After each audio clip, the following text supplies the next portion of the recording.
Our YouTube's back course talking about some Square Enix. It's been a while since we've done like a non-FF7 video on the channel, but we had to talk about this anyways because the community's talking about it. Anytime there's some major news for Square Enix, we got to discuss it, of course. Square Enix announced recently that they're going to be taking a massive hit, a massive loss, canceling a lot of games and shit like that. Specifically, it's going to be PC and console games instead of like MMO/mobile games of like 22 billion yen, which equates to like $140 million loss.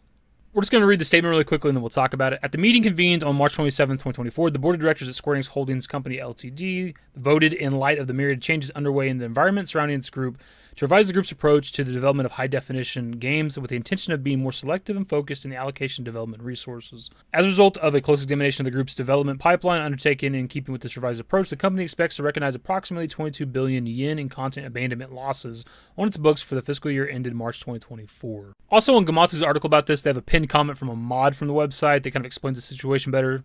These are losses recorded for canceling games that were in development as a result of Square Enix making the decision to be more selective with where they put their resources, money, going forward. 22 billion yen is about $140 million USD, or the total amount Square Enix has already spent on the games they've decided to cancel. Since those games are now canceled, that $140 million is recorded as a loss since there's no longer opportunity to get that money plus more back. So what's going on here is something we've actually discussed on the channel before because we looked at like a financial report or something a little while back where they talked about wanting to focus more, like, you know, kind of focus more on what they're making instead of just putting out games after games after games, which I've complained about for a long time. I've said this, I made the comparison to Bethesda before on the channel because I used to cover Bethesda on my channel, where it's just like, seems like there's always like a Square Enix game coming out every month or two, right? So it seems like they were going to focus a little bit more. I personally like, because as a consumer, I'm not really somebody that's buying all the Square Enix games. Like every time I'm seeing like a new Square Enix game, I'm just not really that interested. They're just not my kind of games. I'm mostly here just for the Final Fantasy franchise, Dragon Quest, a little bit of Kingdom Hearts, a little bit of Nier. That's kind of where I'm at right now with Square Enix games. Not to say any of the other franchises are bad by any stretch of the imagination. It's just not what I personally care about. So they want to focus more on like their main franchises that make them money. I'm not going to complain. That said, when they talked about wanting to focus more and be more selective with their games, I don't think any of us were expecting this, right? Like a big, massive loss, like them just canceling a bunch of games, which is weird to me. I've always found that weird, like when, what was it, like the Batgirl movie somewhat recently, where that movie was completely done and they're just like, we're not going to release it. We're just not going to put it out in theaters or anything. Like, we're just not going to release it ever, which is weird. So it makes me wonder, like with these games, games are canceled, $140 million loss.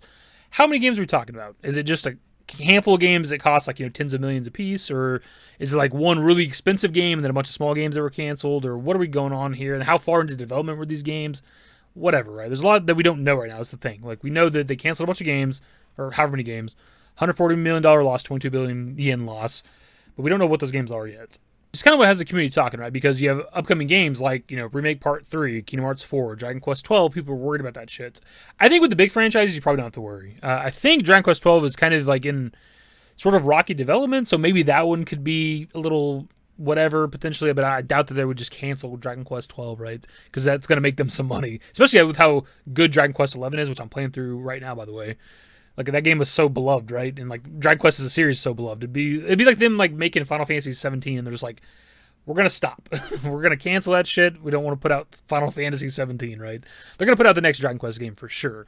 And in the same conversation, since we're talking about this, we got to mention it. Like Remake Part 3, I've seen at least one Reddit post of somebody like asking, like, is Remake Part 3 getting canceled too? Like, no, of course not. I don't know how development works for the Remake trilogy, because we obviously know that like Remake was, you know, successful, moderately successful, whatever. Rebirth seems to be doing worse, at least according to reports and stuff like that, in terms of like sales numbers and shit. So in theory, the third game will probably sell either the same or worse than Rebirth, right? So like, I don't know if they already have like a budget set aside to make the third game, because we know they're already like coming up with the scenario for the story and shit, and they're always going to make the third game no matter what, right? So I don't know if they were relying on money from like Rebirth sales to work towards making the third game, or if they just had like a budget set aside already to make the third game. I don't know how that works, but regardless, Remake Part 3 is 100% getting made, obviously. I will say too, like the $140 million loss that they're taking is an interesting number, just because like if you look up like a remake's budget for what it costs to make the game, that's about what you see, is that the game costs $140 million, but you can see it kind of, there's different numbers depending on where you look, anywhere from like $140 million to like $200 million. That's about what it costs for like a AAA game these days, right? It's about $100+ million depending on the game. So that's why I'm just kind of curious as to what games were actually canceled. In terms of small games, I don't even know what we know about that's in development right now, and I don't keep up with that shit anyways. In terms of like big games, I mean, the first one that comes to mind is like the 9 remake, if it's even real, which I assume it is. It's been reported on for a long time, but I mean, if it's been developed on for the last, you know, several years at this point, it's a couple of years, whatever, like, you'd think it'd be pretty much close to done, so I would think that they wouldn't cancel it. But I don't know, right? It's a lot of fucking money, regardless. So there's something going on. There's either a really expensive game in there mixed with some small games or a bunch of smaller games. I don't know entirely. I'd be kind of curious if they'll ever tell us. If it'd be public knowledge which games were canceled. I will say, though, that it does suck for people that are fans of the smaller kind of franchises that come out under the Square Enix umbrella.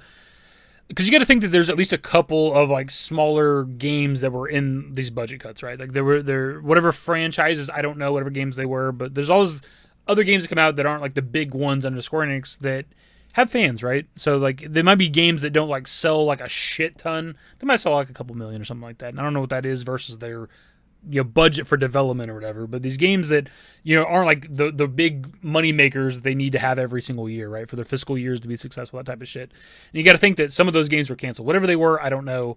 But that just sucks for people that like to play these smaller kind of games that come out from Square Enix. Anyways, I don't know much more we can say about this. It's kind of crazy to me that Square Enix is willing to take this massive L, this $140 million loss. Were these games not that far into development? Was their development cost going to outweigh what their predictions were for how much the game was going to make, so on and so forth? I wonder what decided we need to cancel this amount of games or whatever that's equating to this amount of money. It's just kind of insane, man. Anyways, pass off to you guys, of course. So Square Enix is canceled however many games. They're losing out on $140 million. That was the development cost for those games.